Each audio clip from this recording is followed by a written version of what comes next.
at the time I was at my rock bottom, you know, like I was feeling deep shame about the wedding. I was feeling like a failure, and I just didn't know how I was going to get out of this mess.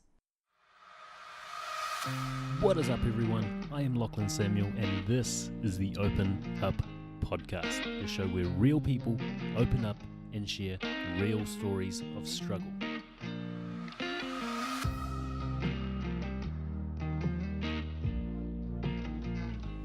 What is up, everyone? I am Lachlan Samuel. Welcome back to the Open Up Podcast, episode number 1, with a good friend of mine, Candyce Murrel, also known as Candy Love on Facebook. She is a blogger, an artist, and a Reiki practitioner, my personal Reiki practitioner. Thank you for being here, Candy. Thank you for having me. Pleasure to be here. I guess we'll just jump straight into it.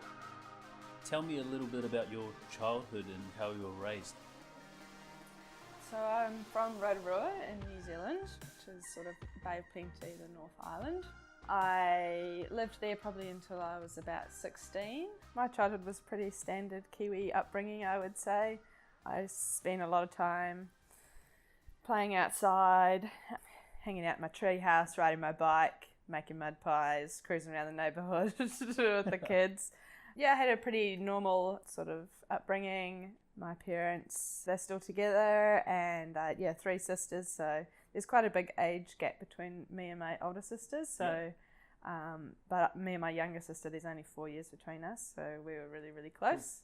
Cool. So she was my partner in crime, always up to no good. So upbringing was quite normal. Mm-hmm. Nothing major happened there to sort of influence you, or I guess direct you into what would become your story that you're going to tell today on the Open Up Podcast. Mm-hmm. What about high school?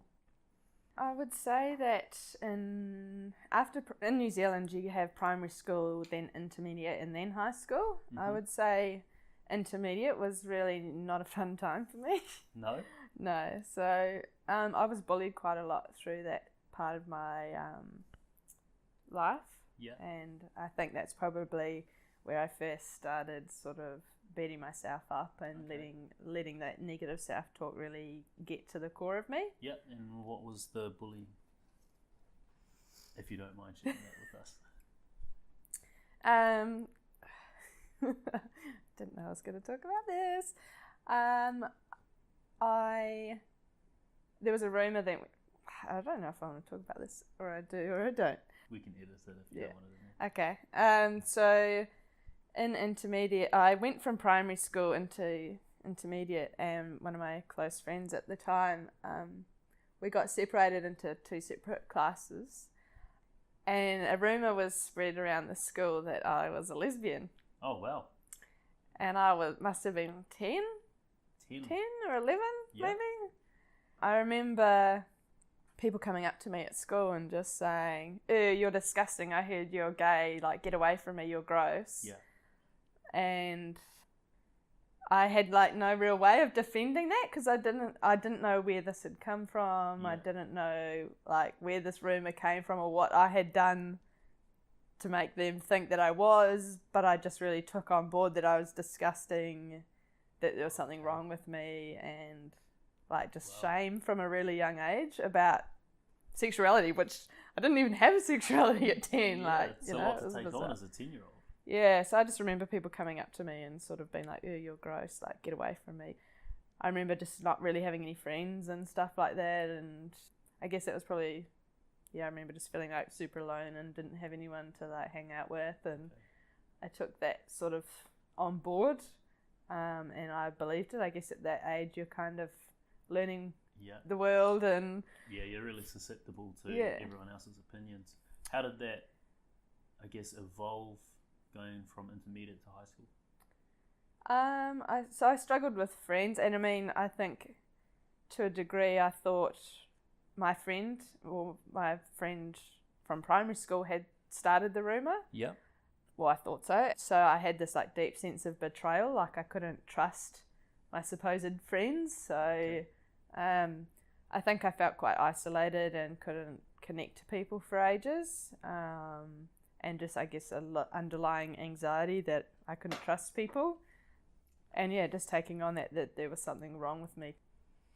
So into high school, well, and also I guess, she got into the smart class, I guess, and I just went into the mainstream class, and so that also kind of backed up that I wasn't good enough. And I think I took that through to high school as well, where I just found it really difficult to connect initially in the first couple of years to people. Yeah.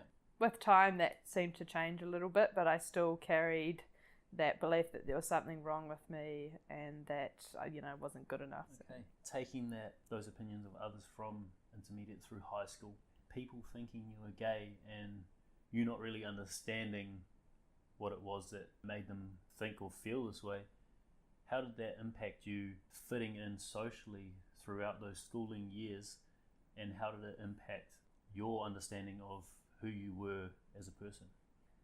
I think there was an underlying fear of that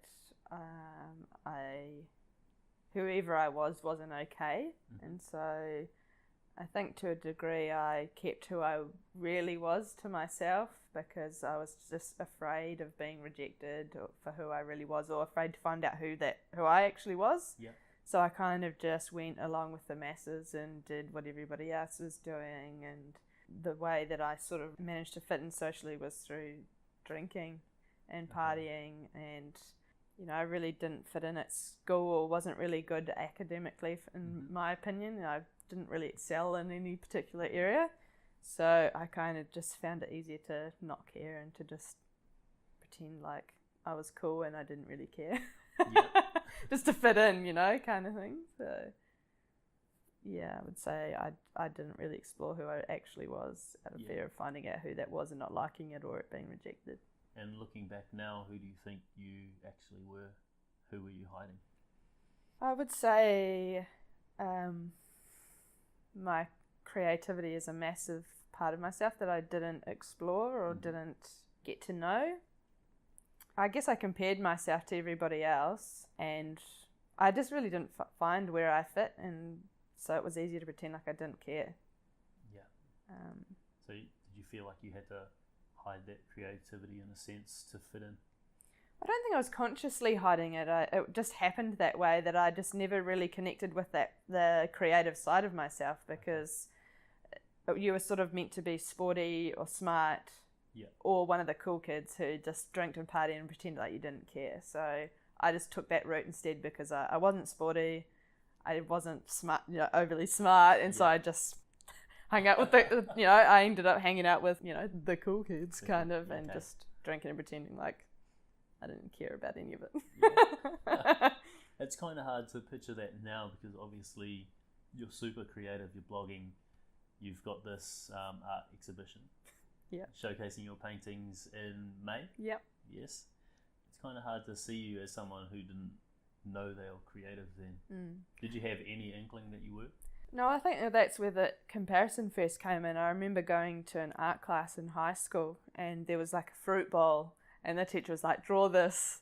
And I remember trying it one time and being like, it doesn't look like that, so I'm not creative. And I just I had this story that I just wasn't a creative person, which seems ridiculous now. But I think, that was where I first was learning, you're told to do something, you have an expectation of what it should look like, you don't meet the expectations, so you're not it. But, along my journey, I found that everybody's creative in their own ways. Yeah. And what I found was that actually I'm an abstract artist, which means it doesn't look necessarily like anything, and it's more about the feeling and the colour and the fluidity and creativity, and how everyone can see something different in the painting, whereas I never even tried that when I was younger. I just believed that I was not a creative person. So yeah, it wasn't until much later, in the height of my struggle, I guess, that I connected with that creative side, which I didn't even know existed. Which is bizarre, really. Yeah, it is, considering who you are now. Yeah. Fast forward a little bit from, I guess, those intermediate high school rumours. We want to get to your story and why you're really here today, which is to open up. Yeah, do you feel comfortable telling us? Yeah, of course, that's why we're here. We want to share our struggles, and so that people can find inspiration and hope to move through their own. So I guess continuing on from high school, I just kept reaffirming all of those beliefs of you're not good enough, there's something wrong with you, you don't really fit in, you're not a success, where are you going, what are you doing, just feeling lost. Yeah.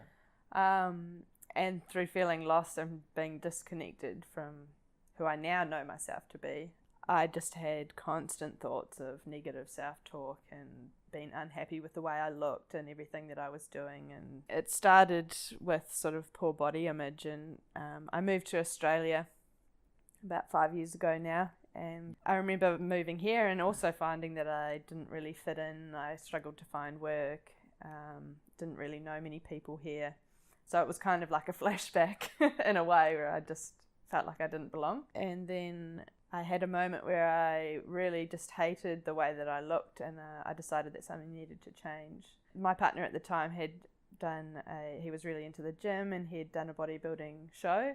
Yeah. So I decided that I was going to do one too, to try and get into shape and feel better about myself. Wow. Yeah. So I went from not really exercising at all to preparing for a bikini bodybuilding competition. So. Okay. And how do you go from being someone who's not overly happy with how they look physically to someone who commits to a bodybuilding show? I think there'd be, some area in between that you'd land before you land at, okay, I'm going to do a bikini show, like you did. Yeah, it is quite a drastic jump there, yeah. So I remember going to a Halloween dress-up party, and I remember going to get a costume, and I went to buy a pair of shorts. I remember going into the changing room at the store, putting these pair of shorts on, and I just burst into tears. And I remember looking in the mirror and just being like, you are disgusting. Look at you, like, you're just disgusting. It's those same descriptions from when I was 11, Wow. like, you're disgusting, no one would find you attractive, like just this self-disgust. Yeah.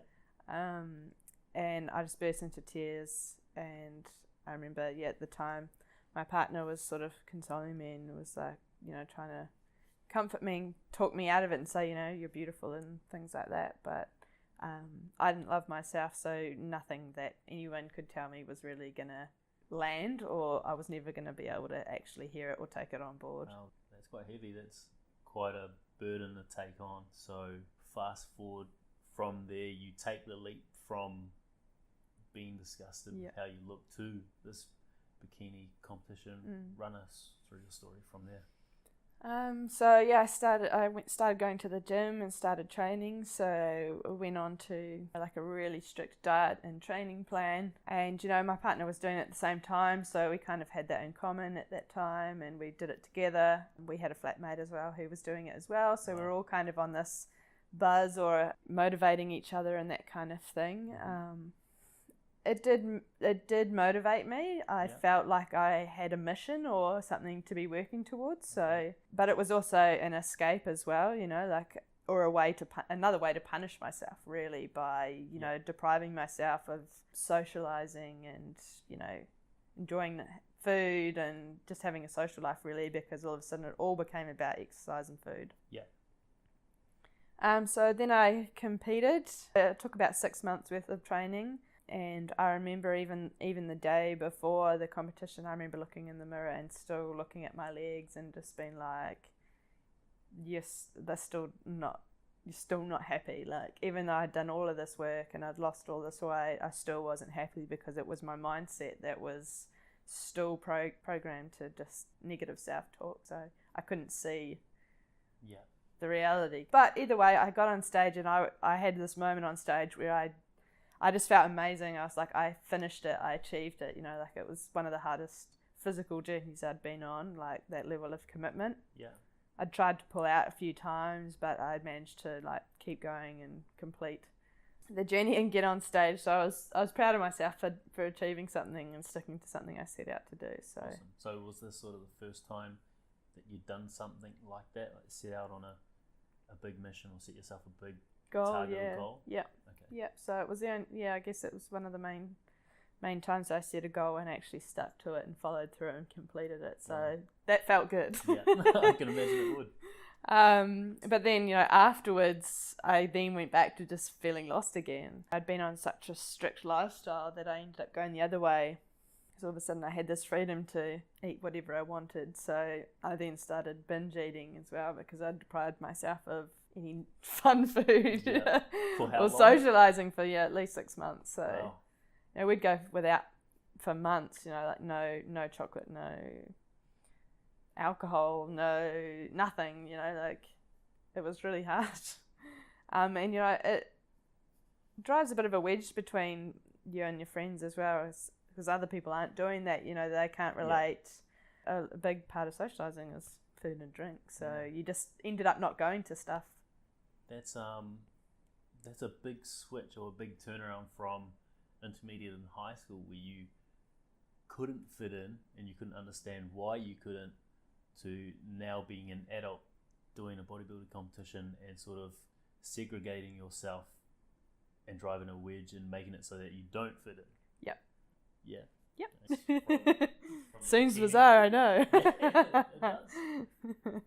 So after the Christmas and New Year period, I had put on that weight from rebounding from coming off such a strict diet, and I was about to start dieting again, and I woke up one morning with this severe stomach cramp and just being like, far out, what is this? Like, it was debilitating, like I couldn't breathe properly. It was like severe contractions or something. It was really bizarre. I got up and went to go to the bathroom, and then next minute I woke up on the floor. I was drenched in sweat, and I remember just being really disorientated and being like, what the hell happened? Like I've never passed out or anything before. So I remember being in the bathroom, and I remember opening the door and sort of crawling to my room, feeling really disorientated. I can imagine that would have been scary. Yeah, I was just like, what the hell has happened? And I went to my room, and I was all dizzy. I couldn't really function properly. I was crawling on my hands and knees, and I remember getting my phone and calling my partner at the time, who was sleeping in the lounge. And he came, and I just kind of said, I don't really know what happened. I've just passed out. Or anyway, I, as you do, just was like, oh, never mind that. That's just a small blip. Nothing to worry about here. I'm sorted. I've got it under control. It's all good. Yeah. Brushed it off. Went back to, living life as you do. And then 6 weeks later, it happened again. Only this time I felt the stomach cramp come on again, and I said to my partner, I think I'm going to pass out again or something. And yeah, the same thing happened. And so we thought, okay, this has never happened before. Something's not right here. Yeah. So I went along to the doctors, and his first sort of leap to suggestion was, well, we need to rule out that it's a brain tumour. Oh wow. How did you take that? Obviously, this is something new for you. You're having these seizures. You have no idea what it is. You're trying to just ignore it, and now you finally come to terms with having to do something about it. And someone says to you, "We need to rule out it's a brain tumour." How did you take that? Yeah, I was freaking terrified, to be fair.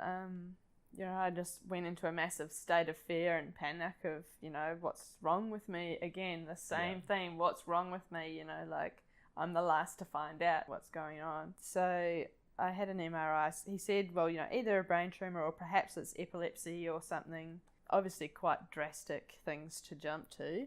So I had an MRI, and luckily that came up, there was nothing there, which was really good. That was a weight off. And they said to me, so you've had these seizures or you're fainting episode. We suggest you don't drive because you could be dangerous. If this happens while you're driving, you could crash and hurt someone. So they said, well, we'll do some testing to try and investigate what's going on here. So they sent me for an EEG to try and measure my brainwaves. The first one came back fine, and they said to me, the transport agency says that you have to be seizure free or have no reoccurring incidences for 6 months before you're allowed to drive again. So I I went about readjusting my entire life to accommodate this unexplained events that had happened. What sort of impact did that have on your quality of life then? Yeah, it affected me in a huge way, really. I'd driven since I was 16. My dad is a car salesman, so I'd always been the person to drive everybody around. That was my freedom, I guess. I always used to drive to the coast and drive up the beach on the weekends, and listening to music is like just something I used to do for fun, and now I couldn't do that anymore. So they said, you've got to wait 6 months, so we've got to do everything to try and prevent another one from happening. Wow. So they said, you're not allowed to drink any alcohol, you're not allowed to stay up late and get too stressed, you shouldn't exercise or do anything strenuous, you shouldn't go swimming, and you shouldn't have a bath, in case, this happens again and you could hurt yourself, something like that. So I really spiraled into this state of fear of like everything in life was a potential to cause another one of these seizure or faint things to happen.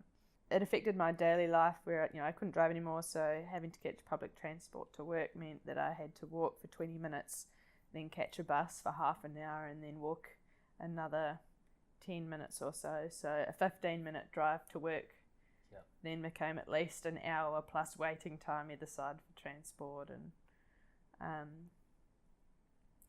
so it just kind of immobilized or paralyzed me in a way that there was just so much I couldn't do in my daily routine anymore. Everything just became really hard. Or well, to me at the time it felt hard.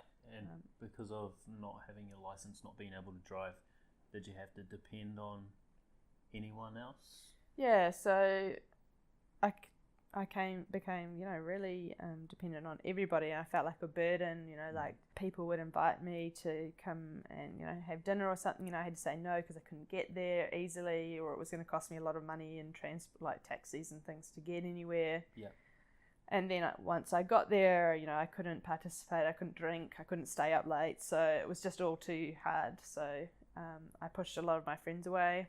Wow. I couldn't get around, so even trying to get to the doctors or get to the bank or it just, everything became a challenge to me, and it just was easier to shut down really than to feel like a burden. I just pushed everybody away and thought I would just try and deal with it on my own. Yeah, so I can see how you're segregating yourself again. Obviously you've been segregated because you can't drive and you now have to be dependent on others, but now you're doing it whereas you're shutting yourself off from these people who still want to have you in their circle, who still want your company, but you're choosing to shut down instead. How did you view yourself then, if you're being completely honest? I didn't have enough self-esteem or self-worth to believe that people did want me in their circle. Yeah. I felt like people were just, inviting me somewhere, but I would be a letdown, or I would be the, party pooper or whatever because, I couldn't join in. And to be honest, with the mental state that I was in, I wasn't really able to have fun. So I felt like I'd get there and then I would be a party pooper or, a down buzz. And then they'd kind of just be like, oh, we won't invite her anymore, kind of thing. So I created all of this myself, like they were reaching out to me to invite me to places, but I felt like they couldn't understand my position. So I isolated myself and took it on board that I would deal with all of it myself. Now you've taken this burden on by yourself. You've cut yourself off from friends who still want you around. You feel like they don't know you, and you've sort of taken this weight. Fast forward from here, how does this impact your relationship going forward with your partner?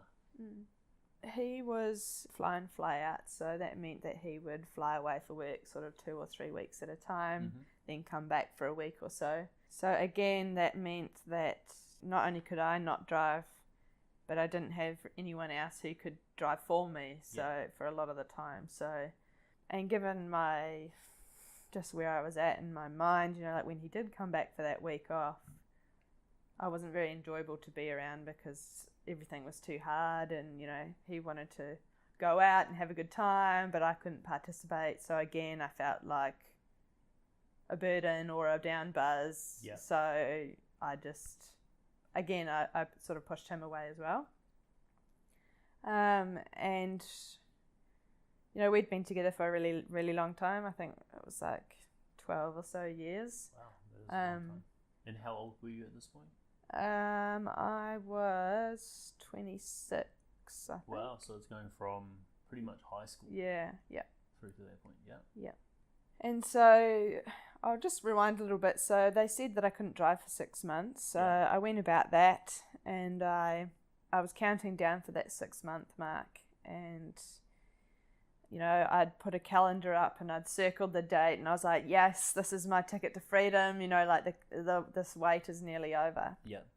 So they had done another test in the meantime, and they'd said to me, you know, look, if you don't hear from us in that 6-month window, everything was fine, and we'll let you drive again after that 6 months. So I hadn't heard from them, so I was thinking, this is awesome. Ready to go, ready to party, ready to be able to go to the beach and like have a life again, pretty much.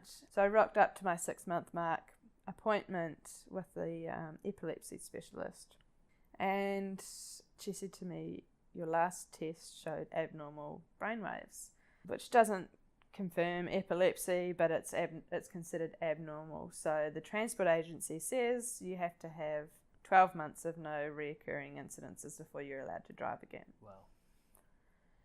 And I remember walking out of there as white as a ghost and just going out into the car park with my partner who'd come to the appointment with me, and I remember just shattering into a million pieces, and just I could not grasp. I was so angry that they hadn't called me when they said there's this like betrayal, like why didn't they tell me, you know, like I had set myself up to be free and I'd found out at the opposite. And I just remember breaking down and being like, I don't know how I'm going to go through another 6 months of that. And then very shortly after that, you know, my partner had been trying to keep it together as well for me, because, you know, me pushing him away had affected him as well, and my depression and anxiety and that. And it was not long after that I decided that I needed to speak with a psychologist, because I just didn't think wasn't doing well. And then relationships started hitting the rock, and well, neither of us were happy really. We were both just really lost and didn't know how we were going to get through another 6 months of that. So at this point in your relationship, you were engaged, right? Yep, so we were engaged, and we were planning to get married in that next 6 months. You know, we had booked our wedding and planned everything and sent out our save the date, and you know, everyone was ready to go. We had 100 people or so. I had my dress and everything ready to go. And it was about 8 weeks out from the wedding.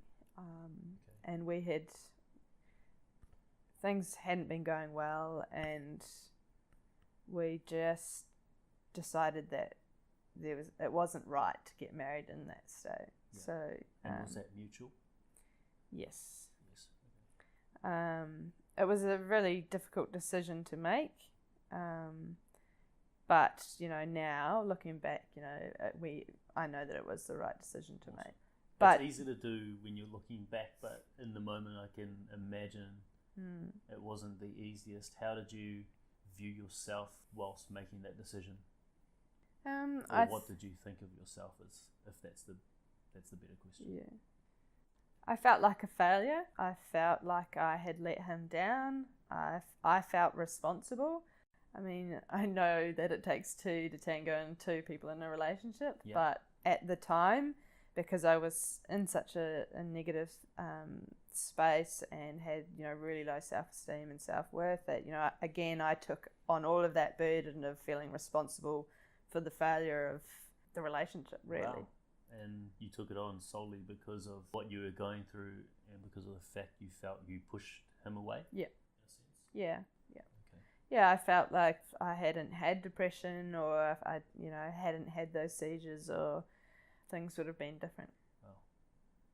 a lot. So you've carried from your adolescence, your teenage years, through to the bodybuilding comp, and then now this period where you've lost your independence and can't drive, this feeling of being an outlier, of being an outcast, and now segregating yourself from others by choice, so much so that you've sort of distanced yourself from your partner, and this engagement or marriage has fallen apart.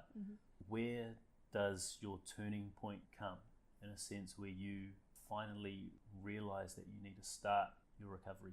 Yeah.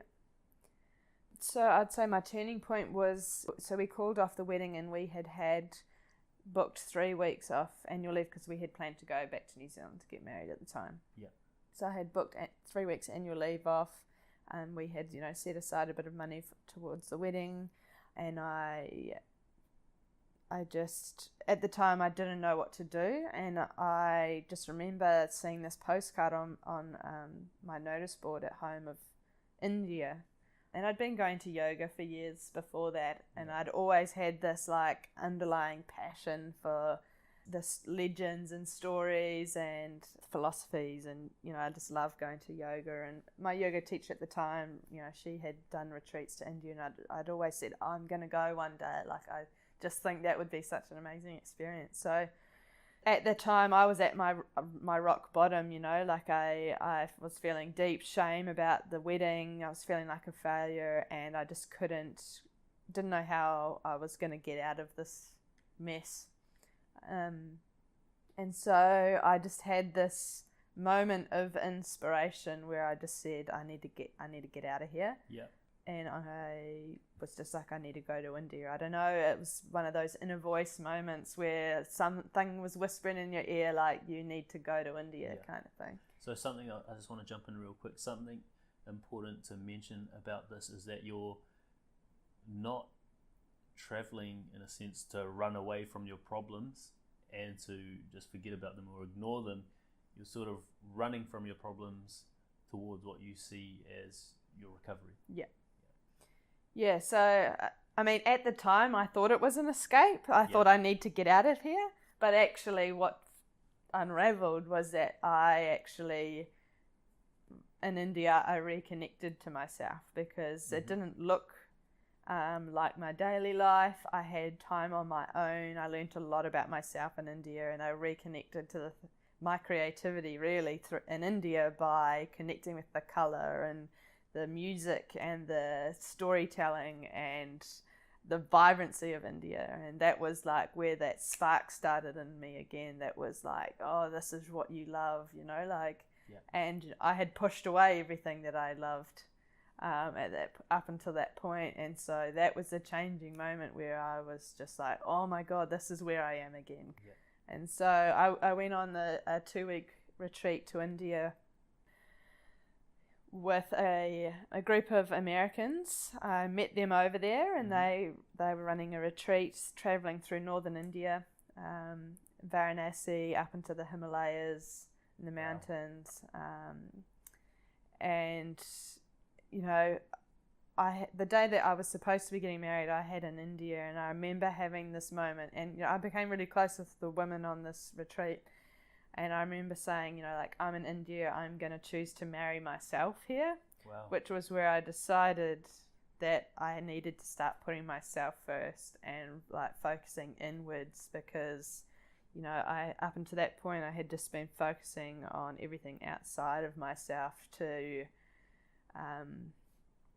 I was looking for that external validation, and even if I was getting it, I was saying, it's not true, So I had this moment where I was like, right, you need to go in and you need to start loving yourself before you can let anybody else love you. And was there a moment that sort of sparked that thought? I remember being, we were in Agra, and we went into this little backstreet jewelers, and there's this man in there who his family were, had been handed down the trade. And we went in there one night, and they were talking about getting custom-made jewellery. He would bring these little envelopes of little gems like diamonds and crystals, all sorts of gems out to look at, and they were just like mesmerising. And I remember being like, I'm going to marry myself and give myself a ring. Yeah. And so I picked out this jewel and a custom-made design, and he made me this most beautiful ring. In 24 hours, he handmade it for me. And wow. I remember at that time, it was costing a lot of money. And I remember talking to the other women on the group being like, I can't justify spending this much money on something for myself as a gift just to me because I'm worthy. And I remember them being like, you've got to do this. It is so symbolic of the journey that you're on and why you're here. And I just went, you know what? Fuck it. And I bought this ring, and I've worn it ever since, and it is really like a compass to who I really am. I feel like it captures not only that part of my story, but captures the part of me that is connected to India, which is, where I found myself again. So on that day I made a commitment that I was going to start focusing on myself and learning to love myself and go on, see where that journey took me before anyone else was ever going to be able to love me. And that has been the most amazing journey that I've been on in the last two or so years since then. That's amazing. So what I take from that is what we have talked about with not fitting in and then distancing yourself from your groups of friends. You escaped to India, as you said, in search of something to help you get through this depression or anxiety. And you connect with a bunch of women who you don't distance yourself from. You gravitate towards them, and then these women in turn eventually convince you to finally value yourself with this ring, to tell yourself that you're worth paying this much. Is that your turning point, getting that ring and telling yourself that you are worthy? That was definitely a turning point, yeah. And it was also a turning point in the fact that whisper that told me that I needed, or my intuition that told me that I needed to go to India, it didn't rationally make any sense. I'd never travelled alone before. Some might say that India is not a particularly safe place to go. I didn't know anyone there. I met a group when I got over there, but I was flying blind, I guess. So it was also a turning point in learning to hear my inner voice or my inner guidance and then acting on it, even if it didn't make sense. So the more I found that I did that, the more I started finding my way and learning to trust myself and connecting to who I really was, the things that I love. Learning to love myself and turning all of that around.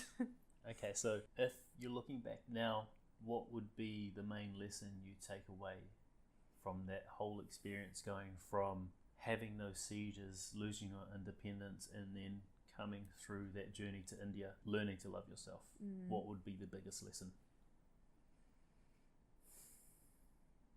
The biggest lesson is that as long as you're searching outside of yourself for that kind of validation, you're never going to find it, or there'll always be something missing.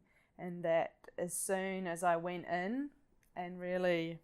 I don't know why we're trying not to laugh. I had an itchy shoulder.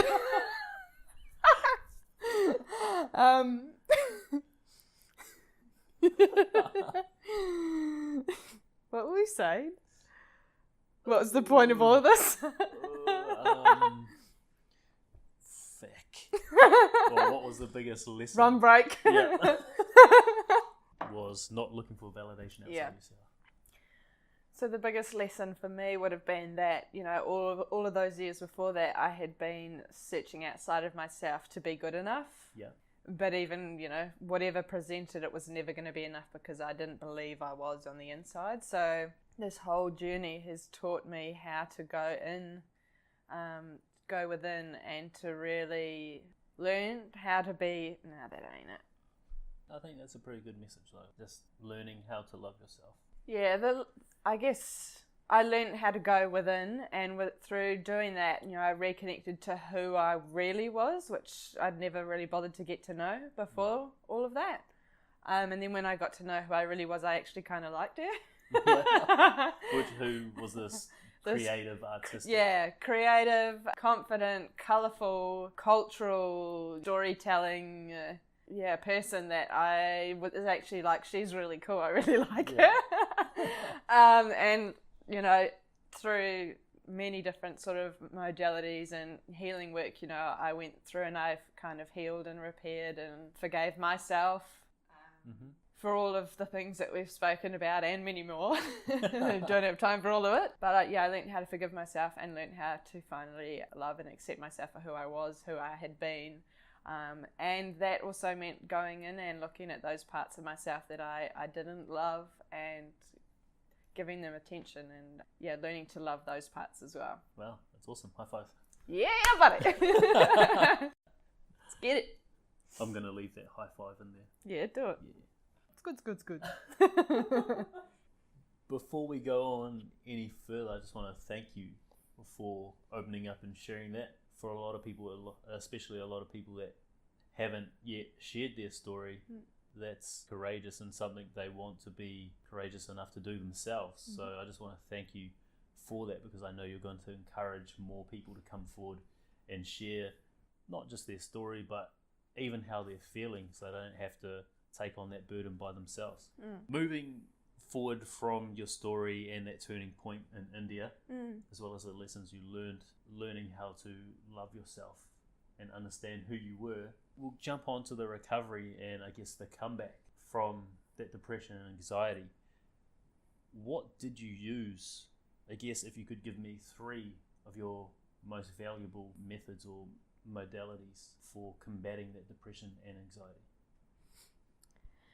Yeah, I would say one of the major ones would have been Reiki for me. So when I was in India, one of the ladies on the trip, she started talking to me about Reiki, and it was that same inner voice, something that was like, I need to listen to this, something important is here, like there's a message in this. And I'd been quite spiritual, I guess, in my younger days as well, and I had also pushed that away.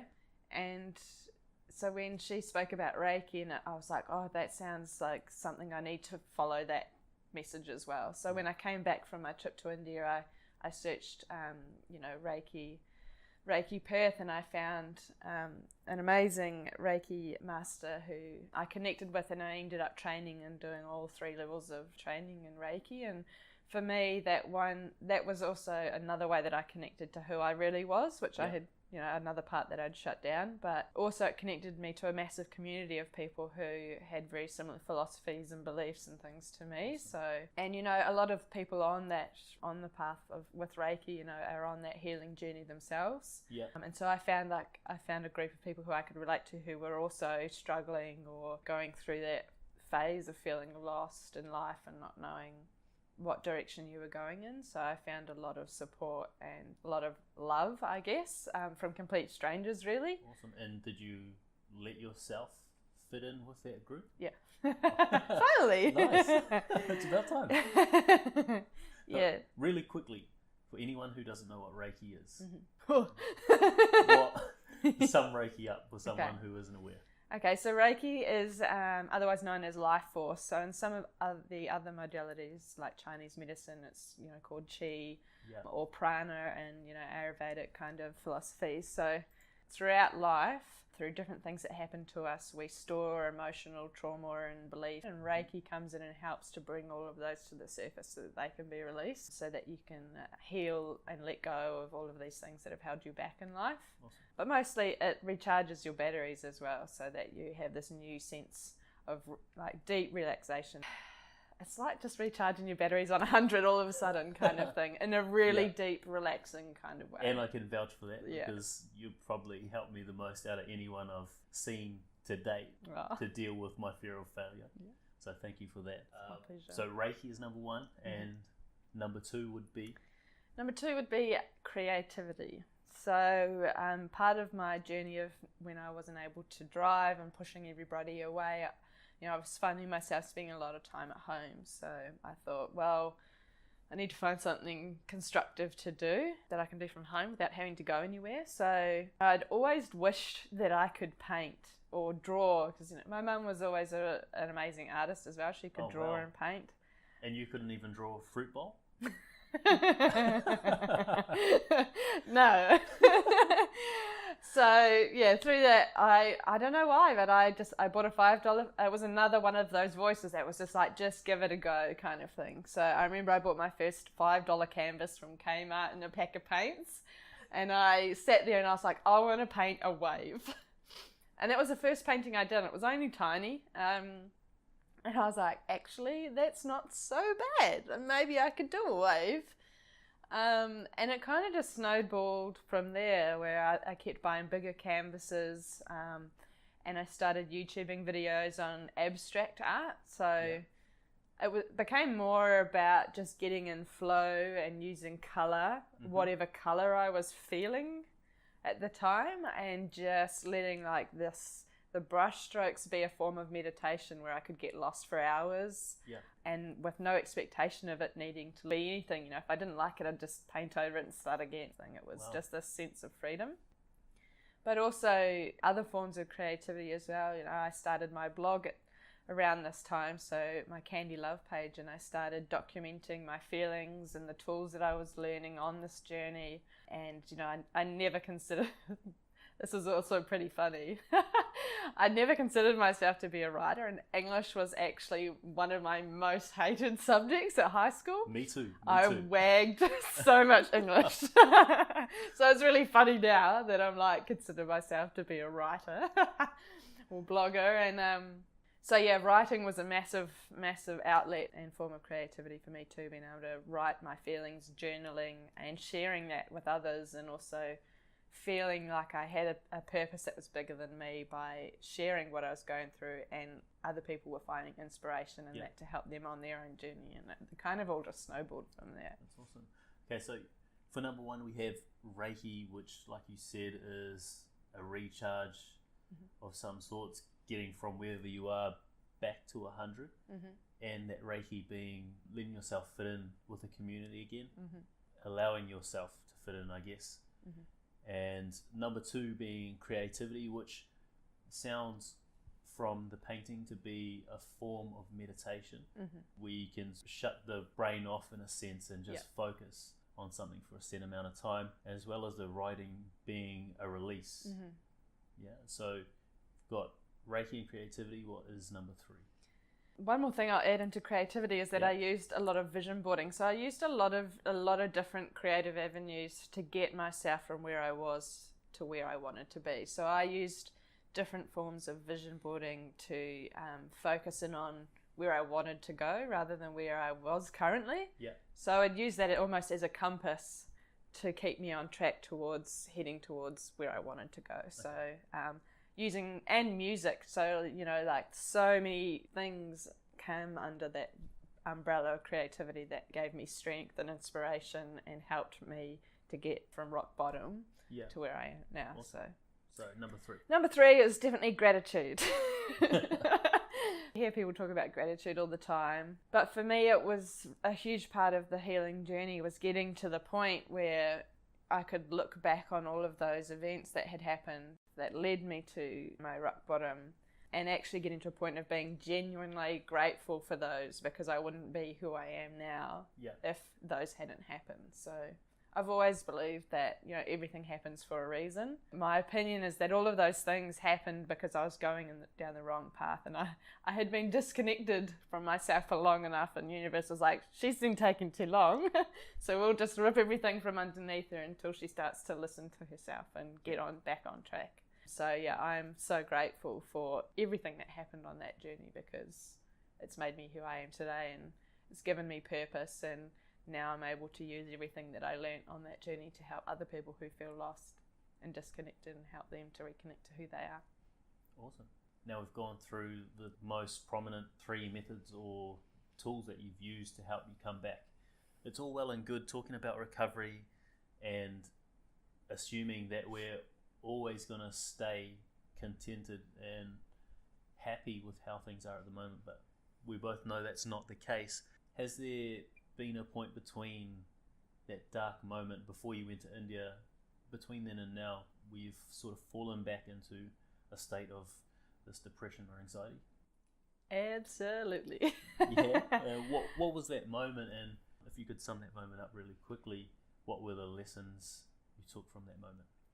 I think there's always going to be sort of small setbacks that you come across in life that are going to try and revert you back to those old patterns of, hating yourself, or, that negative self-talk and doubt and fear and things like that. But I would say that because I've learnt so many tools and ways to reconnect to myself and to pull myself back out, it doesn't last as long. So I might go into that feeling for a day or 2 days or maybe even a week. Yep. But then I go, right, I'm back in that state again. And again, this is where my vision boarding came in. So I would have a board that would say, this is how I reconnect. This is what I am not doing. And that's why I've gotten to this state again. Yeah. And so I'd go back to the board and I'd go like, right, I need to go back to reading. I need to go back to getting out in nature. I need to go back to listening to music and reiki and, my community and things like that. So now it doesn't last as long. I might only be there for a day or so when, that fear gets louder than normal. Yeah. So what's a moment recently where this has happened? Okay, so I've got an event coming up where I'm putting all of my art that I've created along this journey on display in an exhibition, and I'm going to do a talk on creativity for mental health, and that has brought up a lot of my self-worth and doubt about no one's going to come and look at my art, so a lot of those old fears and programs have come up to try and stop me from progressing and putting myself out there, because it takes a lot of courage to push past those voices. But same again this week, I just was like, right, I haven't been walking out in nature. I normally go for a walk in the morning before work. I've gone back to using my affirmations and doing mirror work as well, so writing things on my mirror in my bathroom and stuff, so that every time I go to the mirror I remind myself of what I'm doing and what my purpose is, and that it's bigger than me. So yeah, it's just about reconnecting to the tools to pull you through again. Awesome. So before we move on to what life is like now, I just want to acknowledge the fact that you are doing a workshop, because it literally is putting yourself on show. Not just yourself, but your body of work as well. Yeah. And this body of work is obviously something that you've started creating while you're in this dark period. So I really wanted to acknowledge the fact that you are taking this step to progress beyond what you limited yourself to before. Yeah. Thank you, because it feels really exposing, because it's one thing to like your own art, but as soon as you put something that you love out there, it feels vulnerable, like people can love it or hate it, but the thing is that I'm doing it because I want to share a message of creativity and mental health, and that you can use all forms of creativity to pull yourself out of those dark places. So I've just kind of got to get over that and go, it's bigger than me. So well, you definitely are. Thanks. Putting your stamp on that sort of space.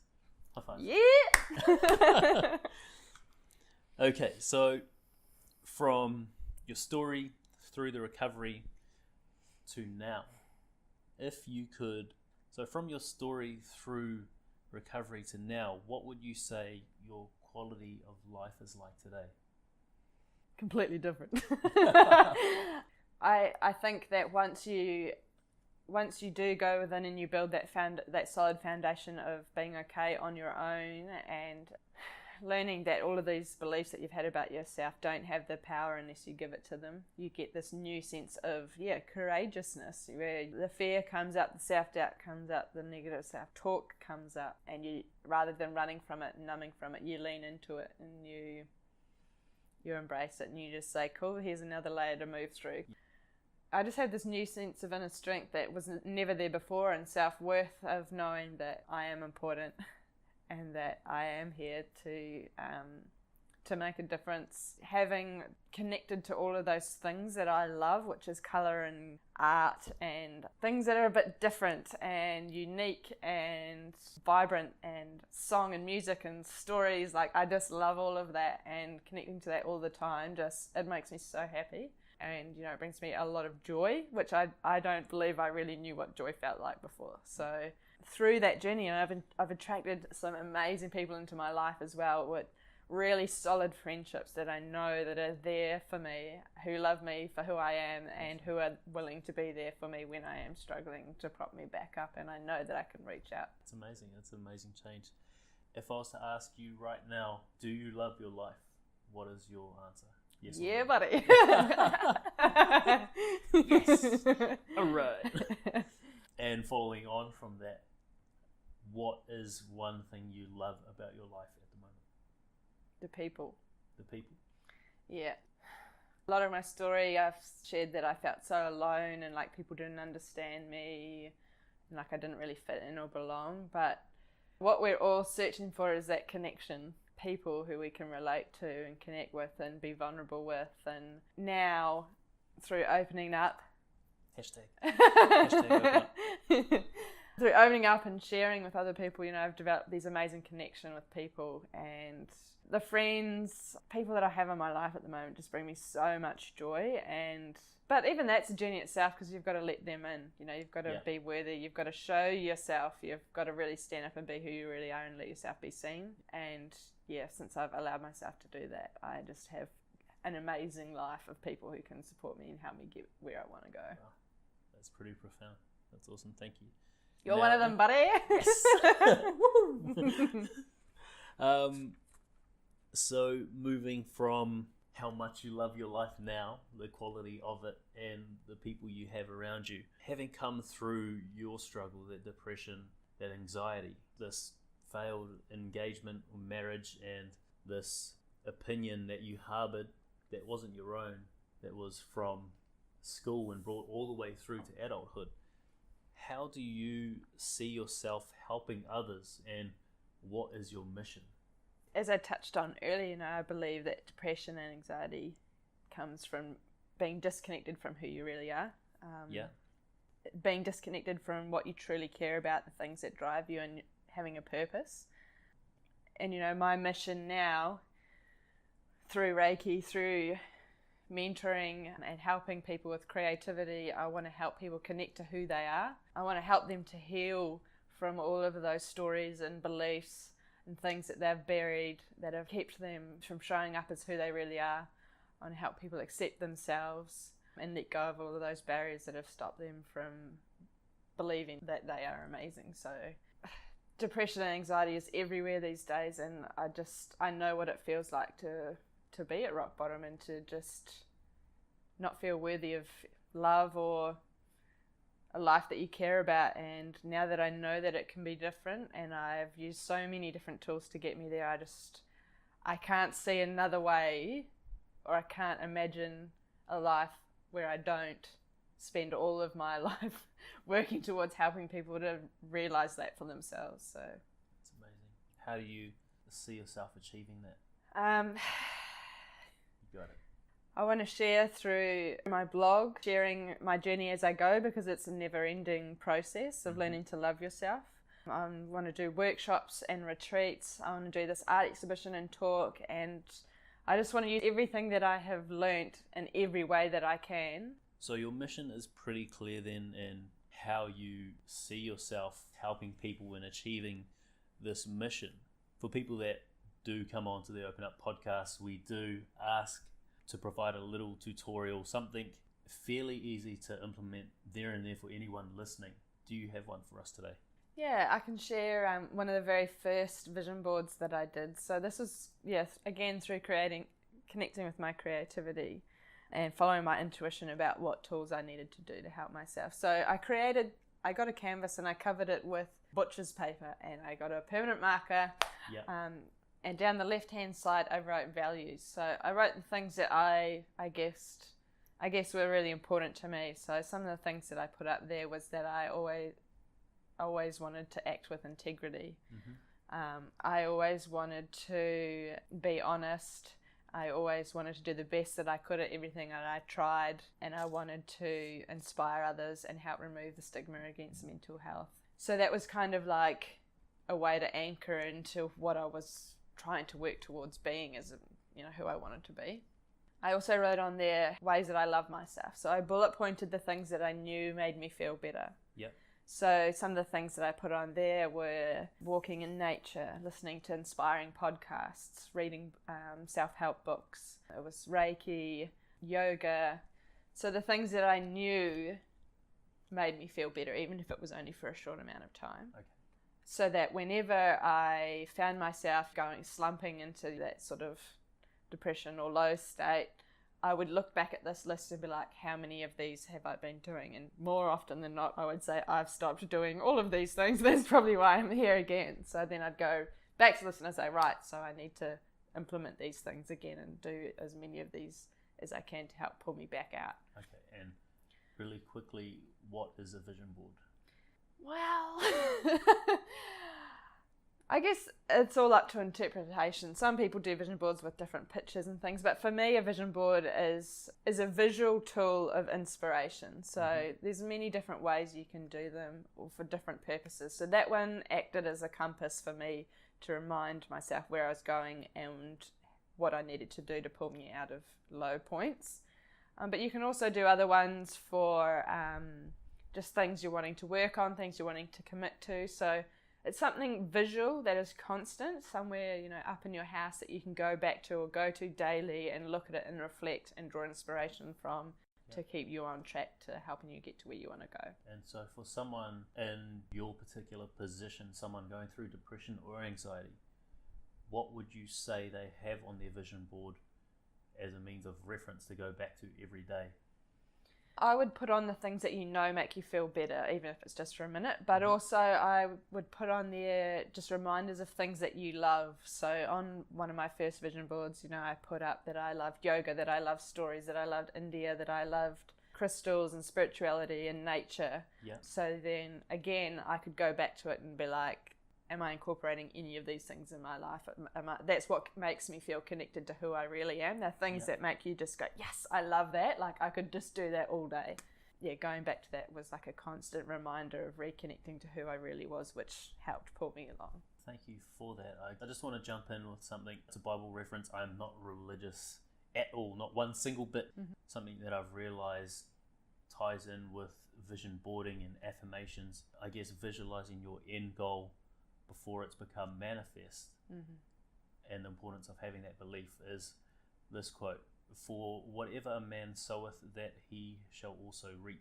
So I guess that ties in with vision boarding, having something to go back to every day to remind yourself of what it is you do want, the traits you do want. Well, I think it's so easy to get caught up on focusing on what's going wrong in our lives or what's happening that we don't want. Yeah. But I think the really great way to pull yourself out of that is going, right, I know what I don't want. Yeah. What do I want? And making that be your focus. So that's why having those vision boards is a reference of what you do want, helps you to align and attract those things and put goals in place to help you get to what you're wanting to have for your life. Awesome. So to wrap this all up, you've got your exhibition, like you've said, that is in Maylands in Perth in May. Date to be announced. Yep. This... Check that out on my Facebook book. I'll have the event on there soon once everything's finalised. Yep. So the best way to get in contact with you would be on Candy Love on Facebook. Yeah. Now there are 2 pages. Does it matter which page they go to? If you look me up, Candy Love on Facebook, you'll go to my main page and there'll be a link in there to my group, which is called My Journal. Yeah. And that's where I post all my intimate blogging and tools and sort of thoughts and pockets of inspiration along the way. So cool. You can find me there. Well, I just want to thank you for taking the time out of your long weekend here in Australia to come and share your story with the Open Up podcast community. It is our mission to make speaking about your fears, your worries, your struggles as acceptable as it is a physical injury, and no doubt you sharing your story will encourage courage down the line. So thank you so much for that. Thank you for having me. It's been fun to hang out. Fuck yeah. Yeah.